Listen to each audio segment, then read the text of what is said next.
What's up, military millionaires? I'm your host, David Pere. I'm here with Danny Frye today. And Alex, you will notice, is not here right now. He just closed on a house in Charlotte. So he is currently like U-hauling or whatever you do to move his crap from one state to another.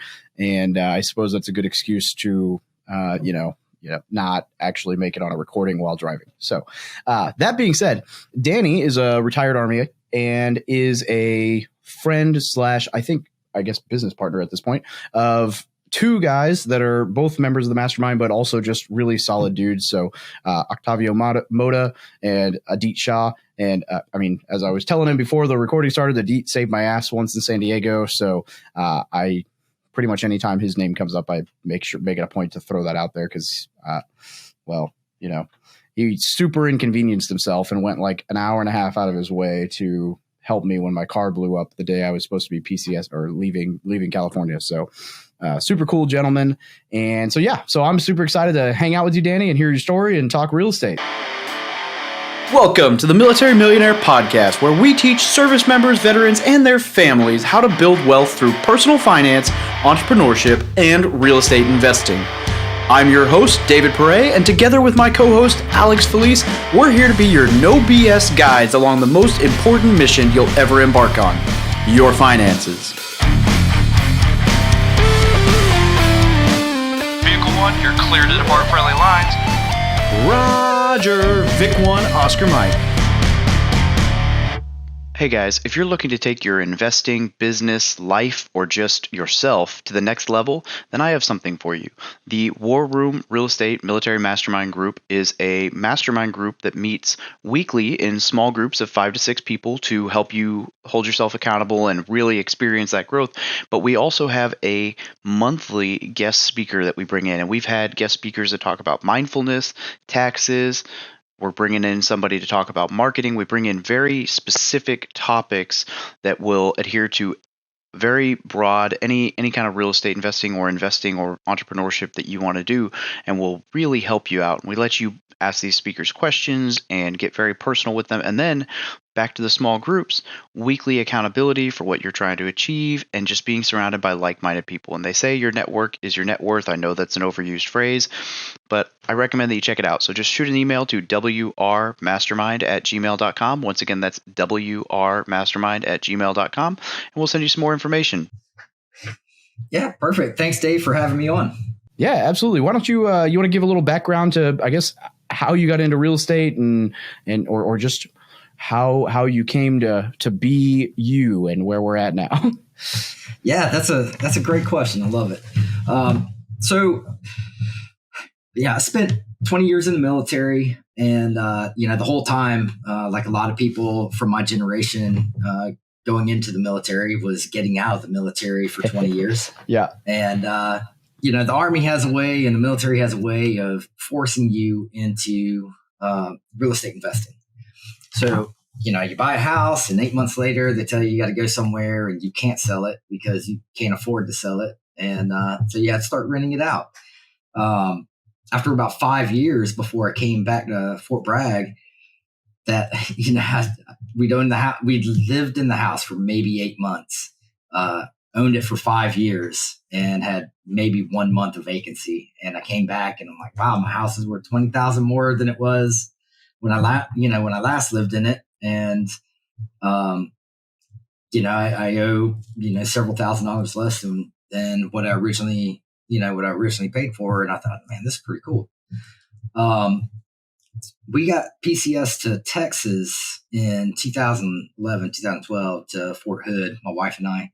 And that's where we really got into real estate investing. I picked up a book from Dean Graziosi. I can't quite remember the name of the book, but it was something along the lines of invest in real estate now. It was something about taking action. And I really loved the book, started plugging into his program. And within a few months, we bought our second home, which was a 4-unit multiplex in like the worst neighborhood. And the day we were moving in, I was able to move in about half of the stuff. And then that night I deployed to Afghanistan for a year. Oh my goodness. And so just Army stuff, man. I have a rock star wife that, was able to deal with me through all that. Hey, babe, you want a house hack? By the way, you're doing it on your own. Have fun. See ya. Yeah, we had the rear detachment come in and help her move stuff into the house and get everything set up. And yeah, it was a good unit, but it was pretty funny. She still brings it up every now and again. Oh yeah, that's hilarious. But we made a lot of money on it. Yeah, well, and it's hilarious on all sides too, because you've got that story, but there is some Army vet running around who's like, yeah, man, I checked into my unit and everyone else deployed, and I got to help random people move their wives into their houses because they weren't there. Carrying furniture. That was my job. I didn't know I was a freaking moving company. Oh, yeah, absolutely. Absolutely. It's such a military thing. That's funny. Yeah. So I developed a passion for it then. We spent pretty much, I'd get off work, go to the house, spend an hour or so just doing research. I set a goal to underwrite 5 deals, 5 houses, just random houses that I thought would be a cool investment. And just got into the habit of doing that every day, 5 houses every day.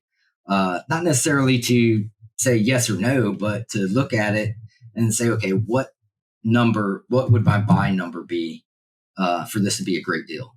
And, with what we picked up from Dean Graziosi, which is probably, that tactic has probably ran its course, but, just submit a whole boatload of offers, if you submit 100 offers and one of them sticks, man, you're still winning. And that's not a very good way to make friends with your real estate agent. No, and you probably would get laughed at right now with anything on the market. Right now it'd be terrible. Yeah. Like, oh yeah, well, some knucklehead's going to pay $20,000 more than it's worth. So no, I'm not taking your low ball. Sorry. I'm not even going to ride it. That's definitely. But I mean, in a buyer's market where houses are sitting on the market for extended periods of time, writing multiple offers is really not that. I mean, yeah, some of them are embarrassing, but like you'll get acceptances. You're absolutely right. And I had an agent, and this, works in some markets and doesn't work in others. In Missouri, this works. I had an agent. We would just text or call and say, hey, this is where we're going to come in at. Your client better than we do. Is it worth submitting the offer or not? And we still locked one up, even with that super like non-committal, like, rather than wasting your time with reading this offer, is this going to work? Maybe. Okay, then we'll submit it. And, it still worked. So yeah, definitely a viable strategy in the right market. Yeah. We've had some success doing it that way. It's really up to the comfort zone of the agent, I believe, because, there's a lot of times where that's typically how, if I'm representing a buyer, I am a licensed real estate agent. I did that when I got out. I thought that was the next step. And it's such a simple thing. You agree to the terms. It's in the text, right? It's in writing, all right. And you just kind of negotiate it there. It takes minutes versus, an hour of paperwork and then pass it back and forth. And so the agent I had in Texas was very rigid that way. And so that, it's kind of a lesson learned. If your agent's that rigid, you probably need to find a different agent. Yeah. You got to find someone flexible, someone hungry. Yeah, absolutely. Somebody willing to go get it. But yeah, so after the military, I jumped right into real estate sales. I was fortunate or unfortunate enough, however you want to look at it, that I got 100% disability and a pension. And so my take-home pay was $50 less a month than my active duty sergeant first class pay. And I thought, well, man, I can do whatever I want now. I can work. I can, so every dime I made doing real estate sales went right back into real estate sales because the household was covered. So, once you put that in there, the risk of losing, is not as important anymore. Right. I mean, even, it allows you to take more aggressive decisions, I believe. Oh, yeah. Yeah. If you've got your baseline covered, that's one of the reasons I'm an advocate for the TSP, because, a lot of service members, they mess that up or whatever. Luckily, it's set up a little bit better now for it to actually go in the right fund, and there's the match, and so younger guys who come in with that are set up better than we were. But it's like, hey, if you contribute to the TSP for the first few years you're in the military, then that thing will just grow on its own, and you never have to do anything again. And now hey, when I'm 60, I'm covered. This thing's enough to maybe not be rich, but live on, cover my basic expenses. So now I can go big or go home because I'm not gambling with my retirement. I'm just gambling with the interim. And if I'm working for myself or working a W-2, whatever, you got to do something when you're 30. But if it's nice to know that your future secure. And then you can. Man, service members have such a great opportunity to take big risks at a young age, because it's like you're guaranteed a job as long as you don't get a DUI or murder someone. Like it's such a secure position to invest from, or in your case, right, 100% P&T with retirement pay. Like I'm good. I'm covered. Like this is what I was living on for the last 20 years. So right. I can continue to live on that, and I can invest everything else. Yeah, and it's been great. Just kind of caveat on that TSP. So there may be a lot of people out there that think like I thought. When I joined the military, my mom, she was a cop. She didn't know much about investing, but she made me sit down with the police department's financial advisor and establish some mutual funds, get into some mutual funds, $25 a month, whatever.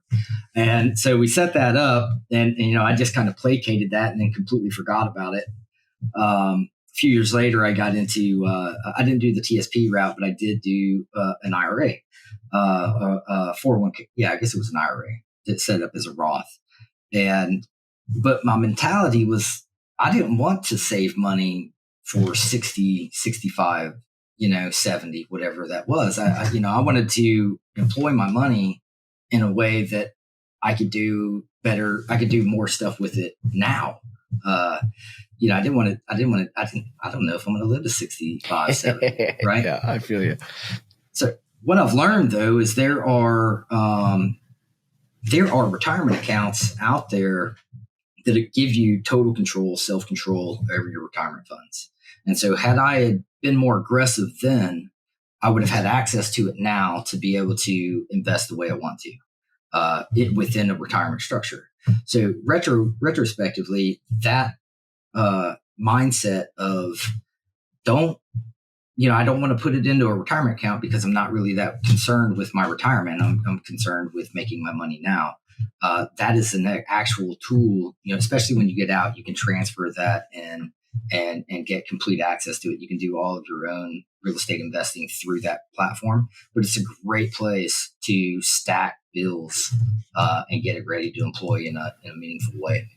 Yeah. And it's totally passive. So, and when you're, an E1 or E2, you're probably you're not using the VA loans. You're not really, real estate's a little hard your first couple of years in the military. Although I know some guys who've done it, but a good opportunity to build up a good, secure cash or emergency or 401k position. So, okay. So you're buying single families by making millions of offers. Ended up going back to Fort Bragg. At this point I had transferred from being a combat engineer into special operations, and it was very demanding on my time. So you don't want to do metal detectors real estate anymore? Kind of say that again. I said you didn't want to play with metal detectors and deployments anymore? Oh no, yeah. I really was looking. I wanted a big picture. I wanted to be able to see things from a bigger picture, and that's why I jumped. Have more control over your future, but you have less time at home. That was the trade off, and so the real estate investing stuff kind of took a pause. The education didn't. I stayed, continuously read everything I could, listened to everything I could. I planned my retirement out 5 years in advance, 10 years in advance, just like, hey, when I get out, I'm going to be a real estate agent. Then I'm going to buy a bunch of houses. And then I'm going to do it in this manner and this manner. And I talked to people all the time about what I wanted to do. And I advise people all the time, hey, you should get into, you need to buy a house, right? That is, there's a lot of, mixed feelings about that through the financial security space about whether or not your primary residence is an asset versus liability. And for me, if you have nothing in the bank, maybe a couple $1,000s, use your loan, buy that house, because in a few years, your net worth is going to exponentially increase over time, just because of the appreciation of the house, the pay down of the debt. If you happen to move, somebody else is paying for that asset for you. And then you can do with it whatever you want to later on. But it gives you that opportunity. And you only lose when you sell. So, if it's a bad time, try to hold it. Yeah. That's why cash flow is so important. If the property is cash flowing and you've got it rented, if the market dips, as long as you've got reserves and you've got, a cash flowing property, you're okay. Right. So I jumped right into real estate, right? Jumped right into it. And I started submitting, I started using LinkedIn a lot, LinkedIn and Facebook, and I just started telling my story. Hey, I'm in, getting out of the military. I'm going through real estate school. I got my license. Hey, I picked the firm, right? And all those people for years that I'd been telling buy a house started calling me because they wanted to sell or buy a house, right? I had lots of friends of mine that were, had left Fort Bragg 5-10 years ago and will never come back. And they're like, I should get rid of that. Sure, man, I'll take care of you. So business, my first year was just absolutely crazy. I did a lot of business, and rookie of the year for exit. Not that I was chasing that or anything. I just wanted to win. Yeah, it was great. I found an opportunity to be selected as the top 100 people in real estate. There's a magazine, Top 100 magazine. I had built out my LinkedIn profile so well that they reached out to me to be recruited. It's more of just a marketing platform. Yeah. They don't really rate you. You're not really the top 100 people. You are definitely somebody that's interesting. Don't give away the PR secrets to put in your magazine. It's like I saw someone made a TikTok video the other day that was like, you ever see those clips where it's like the top 3 people who whatever, or the top 10, and you're like, this random guy who doesn't do anything is up next to like Tony Robbins. Yeah, well, random guy paid $5,000 to get that slot so he could say, hey. Exactly. But it builds credibility, it's something to talk about, right? And so that's all part of building your personal brand. Once you build that personal brand, it doesn't matter what direction you take. People know you, and they're going to follow you into whatever you change into. And so the single family thing, it was super busy, and it took a lot of time and energy, and I really wasn't doing what I wanted to. Found myself representing a 20 or 30 real estate investors that were about the same thing I was, about $50,000 in the bank, and looking for a flip type house that they could either buy and hold or flip or whatever. And the inventory is kind of diminishing. Right. And so I'm representing 20 or 30 people all looking for the same house that I'm looking for, so I'd have to, kind of massage that relationship, that fiduciary relationship. And then I just kind of found myself in commercial real estate, ran into a guy who was looking at buying a 12 unit, started talking to the seller, asked her if she had anything coming up or off market. And she mentioned that she had a $12 million, 256 unit Class A complex. No big deal. And I'm like, well, cool. Tell me tell me about it. Right. So I take it back to the guy who was looking at the 12 units, and I told him about it, and he's like, oh yeah, we can totally do that. Great. Now I need to go learn how to, sell, how to represent a buyer that's buying, so jumped right into CCIM class, the 101, and, gave a really incredible perspective on analyzing commercial real estate. And as a matter of fact, we use the same tools and the same lessons that we picked up from that class today. That deal fell through, right? And what it boiled down to is that the guy had had a bunch of investors interested and excited about that deal, and the deal was great. And we packaged it up very well. We negotiated $3 million off of their initial ask, which was incredible. Never even hit the market, and suddenly it's like, all of his investors are backing out. And I'm like, why is that? Because the deal was good. And so what we learned is that he didn't know about a syndication. He didn't know how to do a syndication. He wasn't doing the syndication. He knew people with money. He locked the deal up and felt like that would, take place. Everything would just happen. And so that's not how it works. If you don't have something for somebody to sign right now, you don't have a deal. Yeah, or a solid you have an opportunity. Yeah. So looking back at it, if we just structured a private placement memorandum, for a private offering, I think the deal would have gone through. The plan was solid. Everything was solid. The numbers were incredible. It just, structure wasn't there. The reputation was there. I mean, everything. But that propelled me into, all right, man, I want to be in that space. I want to be buying those. And, get to thinking that, hey, I've got 20 or 30 clients that have $50,000. What if we can pull all them together? We can go buy something really magical. Right. So what is that? Because I don't want to operate anything. I don't want to operate I did all my hard work already. I'm not trying to sweep floors or do toilets or answer phones from tenants or manage that kind of stuff. So we start looking for opportunity that already had a manager, right? We look for the operator first. And I think that's what made us unique. And, part of this process, you're learning through this process on what to do, where to go. We had a pretty good understanding of what a syndication is and how to market it and how to bring everything together. We didn't understand the legal, right? We knew we needed to get legal. We knew it was going to cost us, $15,000, $20,000 to get our legal stuff, but we didn't know where to go. So I'm asking all these real estate attorneys in and around the Fayetteville area. None of them ever heard of a syndication before. And you're like, well, people are doing it. I'm listening to people on the radio that are doing this. Like, what do you mean? I can't find an attorney that can do this? So I went to the Real Estate Guys Secrets of Successful Syndication seminar. And they do a cruise every year, right? It's those guys. Yeah, I want to get on that too. I've been thinking about it. Yeah, it's really expensive, but it's very exclusive. Yeah, Robert Kiyosaki. 10 days out to sea 10 days out to sea with guys like Robert Kiyosaki.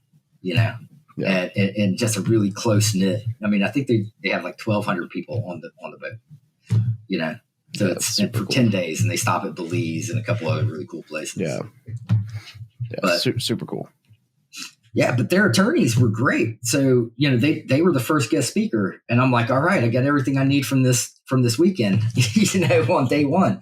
So, and we actually engaged the attorneys that they use, Premier Law Group, Mauricio Rold and Bethany LaFlamme. And they had such a incredible system, just cookie cutter system that they knew how to do it every single time. They take all of the nickel and dime billing out of the equation, and it's a flat rate unless there's some extraneous things that some unique stuff that kind of falls outside of that. But that really gave us, now we're like, all right, hey, so how do we get to the next part? How do we, we need to find an operator. Well, during that same weekend on LinkedIn, I met my operating partner, David Stahl. And David reached out to me based off of my LinkedIn profile. Said, hey, look, I'm a hotel flipper and I'm looking for an investor to come in and put down payment money down, and I'll split the hotel with you $51.49. And I said, well, tell me more, man. So we actually built the relationship over the course of about a year. He would send me deals, and I'm talking like 10, 15 a week, that, he would love to jump on anything from, a $1.5 million purchase price all the way up to, $250 million. Right. And, so after, we got all that relationship, put together, we had got to the point to where we felt he was vetted. I built a company around that model that, hey, David is going to bring the franchise. He's going to operate the day to day. He's going to negotiate the price. He's going to get the loan. All I have to do is go structure some legal stuff, find a bunch of people, that's got 20% of the money, and we can buy a hotel. It sounds very simple, and it is very simple. It's not very complicated. Anybody can do it. But what I realize is not everybody can operate, especially in the hotel space, you have to have experience. You got to have franchise experience, right? So it's really complicated to get into there. And so people ask me all the time, why did you go into hotels? Why not multifamily? Everybody goes to multifamily, right? 95%, go right into multifamily. I didn't want to be competitive, right? I didn't want to have to compete. That's where when you have to compete like that, you lose profit. So I look for opportunities that didn't have, where it didn't have to compete, and David could do all the hard work, and we just built a company around it. That's where we built Archimedes from. I like it. Yeah. And so I guess we didn't really discuss any of this beforehand, but so I own a hotel, just one, and it's not a franchise. It's in a really small town, so we've got some struggles, but there's 3 of us. So I was mailing for single families. This guy was like, well, I'll sell it to you, but I've got all this other stuff I'd like to let go of. So it's 2 small apartments and then a 40 unit hotel with like pool, hot tub, whatever. We structured it to where one of the 3 of us gets a 7% management fee off the top, and he takes all the operation stuff. And that's been so nice, because I'd lose my mind if I had to manage that thing. It's such a mess. Yeah, it's complicated. It's really complicated. Yeah. And you got so much more just nuanced stuff that you have to worry about with the hospitality business. Like, you have an apartment complex and your tenant hates you and they move out and nobody cares, but you have a hotel and someone has a bad experience. And they leave you a 1-star review, and that is just no bueno. So it's an interesting gig. Yeah. There's a lot to love about it though.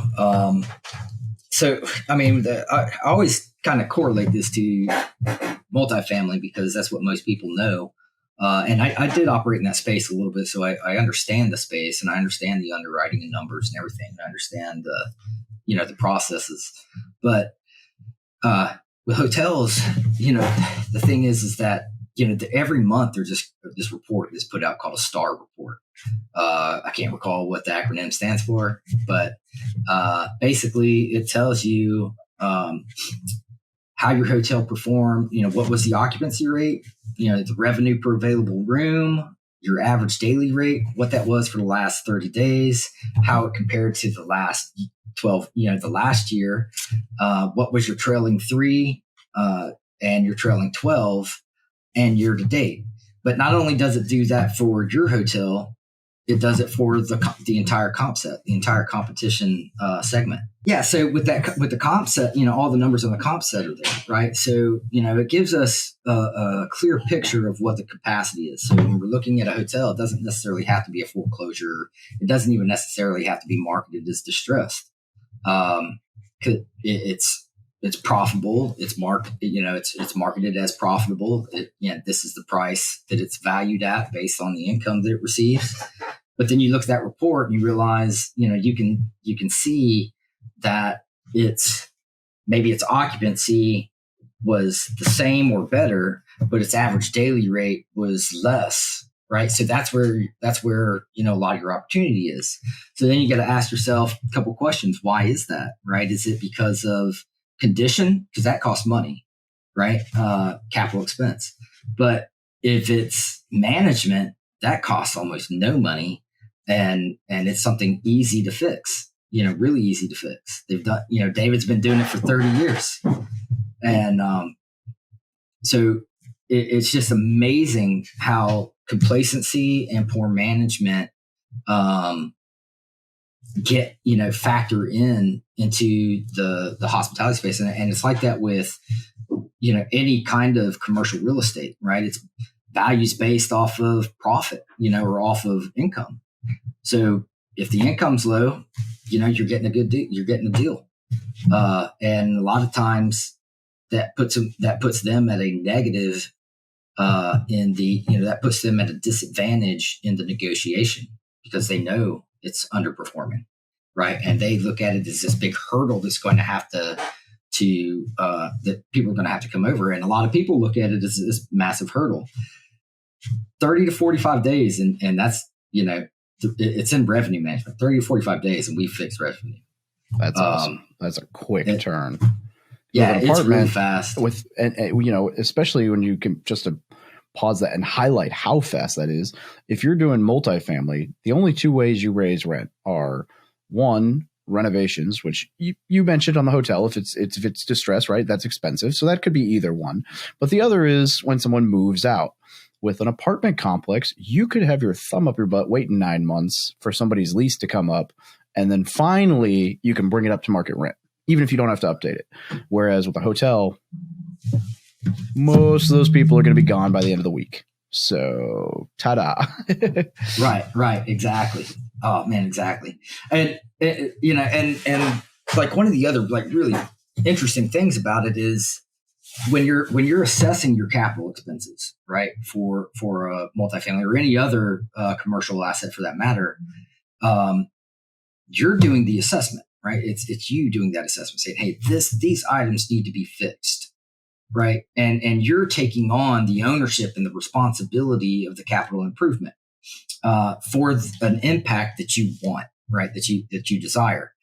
Maybe it works out the way you want to. Maybe it doesn't. Maybe you go over budget. Maybe you don't. With hotels, especially if it's a franchise, they issue out a report.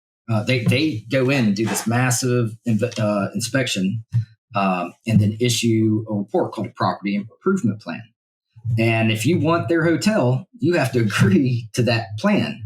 And it tells you everything that needs to be improved and the timeline. And the timeline is not necessarily real short. And so you're able to negotiate the timeline on certain items. So it takes all the guesswork out. David just hands that to his improvement guys. They go source it and say, hey, this is how much it's going to cost. And, we throw that into the race. That's awesome. Yeah, it makes it real simple. Do you, what's your like buying criteria? Like what class of hotel are you guys operating in? Sure. So, great question.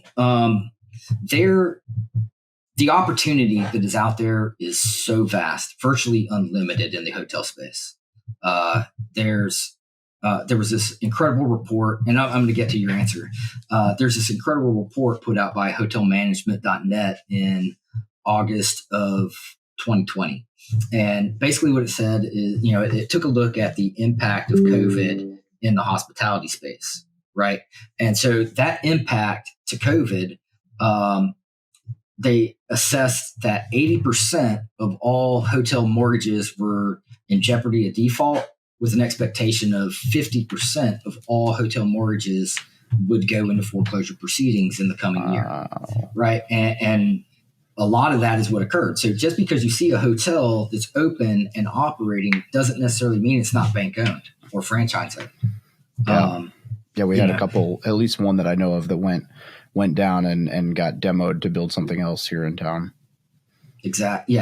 Yeah.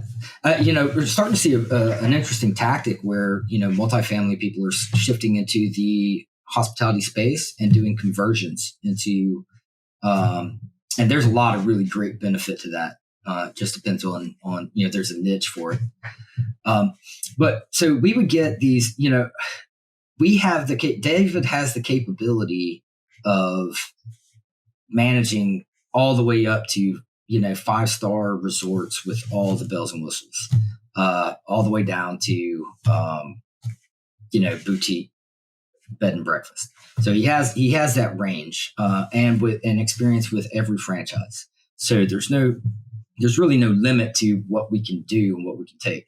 Really, the limit right now is us. It's how much capital are we able to raise? What is the size of our network, and what portion of our network is investing with us? And so right now, our sweet spot is within that, somewhere between like $1 and $3 million raise. With typically between, for accredited investors, it's typically between $50,000 and $100,000 for a minimum commitment. Yeah. So that puts you at what, 5 to 15 ish for purchase power? Yeah, about that. So yeah, we're picking one up for 4.4, but the exit's going to be about 9.5. And then we picked one up for 3. So we're getting a lot in that sweet spot around that 3 to 5 range. And there, so typically that's your limited service, your economy class kind of hotel. But there's a lot of great opportunity out there that we're really trying to shift into that's in the select service, especially around Branson, Missouri. Oh my God, Branson was just eviscerated during COVID. Really? And, so yeah, I'm in Springfield, about 45 minutes north. Oh man, like every hotel in Branson is for sale right now. Oh, I'm sure. Yeah. They got decimated by COVID. Very cheap. Old people Vegas. Yeah, that's the Midwest Riviera, right? Yeah. Oh, that's funny. Yeah, Branson's an interesting beast, but yeah, that's cool. Yeah. Anyway, so didn't mean to derail you there. Yeah, no, that's great. So I mean, there's just that much out there, and the thing is there's not a lot of competition. So if you go off the rule of supply and demand, right? Multifamily has very limited supply and a ton of demand, massive ton of demand, and so it makes it really competitive in that space to get, and that's why you see that cap rate compression, right? In the hotel space, they don't necessarily go off a cap rate; they go off of gross revenue multiples, and so you'll see. You got to identify who are you competing with, right? All the you see all the assets, all the supply. Who's the competition, right? And so, and who buys hotels, right? So it's institutional investing, like publicly traded REITs. That's your big money. They don't buy value add, right? They buy stable core plus, what they call it. Stable assets. And, because they want a stable return for their investors with moderate growth. So that's the end user, right? On what we're doing. Then you have, some multifamily people that are coming in and doing conversions. Well, it only really makes sense for them to do that with a severely distressed asset, or something that has lost its flag or something like that, because it costs too much money to divest it and then reimagine it.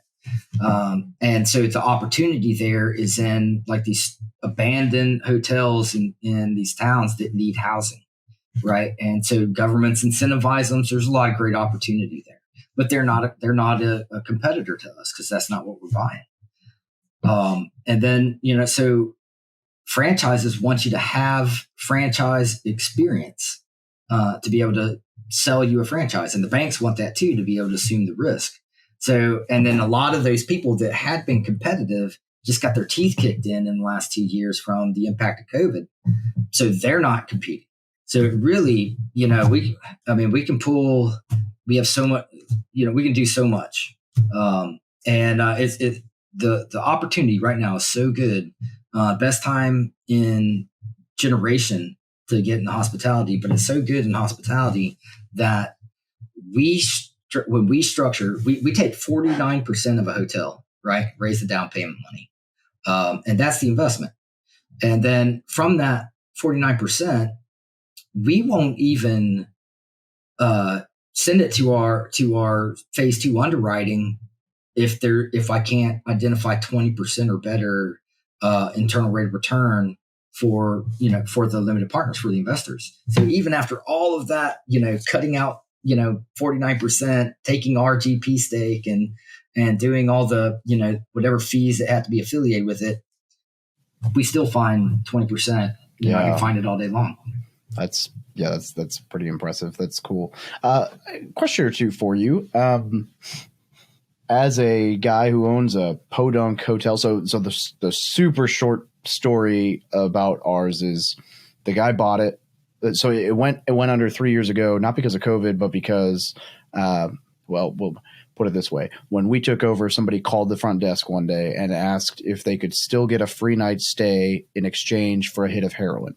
So it was not managed very well. So it went under. Bank took over. Bank sold it to this guy named Tom. Tom tried to do a conversion to assisted living or something like that. And the city, it's very small, like a town of like 3,000. And the town was like, nope, that's the only hotel. Pound rocks, like do whatever. And it is the only hotel in like 15, 20 miles. So it's a little mom and pop. It does its thing, but it's not anything crazy. But I'm curious. I've never even thought about it. You've mentioned it a few times now, the flag or the franchising. So what is the perk there? Like, is that an opportunity that I'm missing by us just running the show ourselves? Or is that more beneficial for like a big hotel as far as getting all the resources and stuff? Or, I don't know. Yeah, I mean, it's really case by case dependent. So and I would say probably 32 rooms is probably about the smallest you want to put a flag on, because you do have a franchise expense, and then you pay them a percentage. It's usually somewhere around 8, give or take, depending on the franchise, 8% of your sales, room sales. So any tertiary sales don't go to them, just room sales. But what they provide is access to the mass marketing, right? To their entire mass marketing, and it brings some credibility, right? So I would ask the question: are you getting the goals that you want, out of your asset? Because it's going to cost you some, and if not, if it's really appealing, the franchises will offer incentives. We actually have an independent right now that we're putting a flag on. It's going to be a Clarion point, but it's very similar to what you're telling me. We just have 98 rooms, So, but it's a very similar kind of town, right? It's the only hotel in town, and it stays at 46%, right? And there's really nothing there. So, the value add, we increase the brand, increase the revenue, 37%, what Clarion tells us, just by changing the brand over. So, if, you're calling some of these franchises to ask that, they're going to do an analysis on your behalf, right? And they're going to tell you if they're interested in it or not. If they're interested in it, then it's probably beneficial. That makes sense. I hadn't even thought about it that way. I'm gonna go and Google me up some franchises and. Yeah, I mean, I can connect you with David. David knows all these people. That'd be awesome. Yeah, I'd love to hear that. And I'd definitely love to hear what you guys are doing in Branson at some point, because that's my backyard. Yeah, I mean, I want the Radisson. Oh yeah, man, Branson's a weird beast, but it is, the short-term rental game there, especially down by the lake, is just killer. Because the prices are still very reasonable in Missouri. I mean, you're seeing it if you're buying anything in the Missouri area. Like, I can still go buy a house for under $100,000 if I want to. It won't be a really nice house, but Missouri pricing is very reasonable. But then you get into Branson, pricing's a little bit more pricey. It's still reasonable, but Branson's such a hop and travel place that, there's a ton of tourism, a ton of business. The one thing about Branson is, boy, does it have a reputation for shisty business doings. Like I swear, like, you want to look up real estate lawsuits in the city or the state of Missouri, and Branson is probably the spot. And it's, my attorney's always joking about it. Like, man, the things that, but it is what it is. And that's super cool. So, yeah, I love it. And all this stuff, we were just looking, right? It's not like we we knew exactly what we were doing. We were just open to it, looking and thinking big.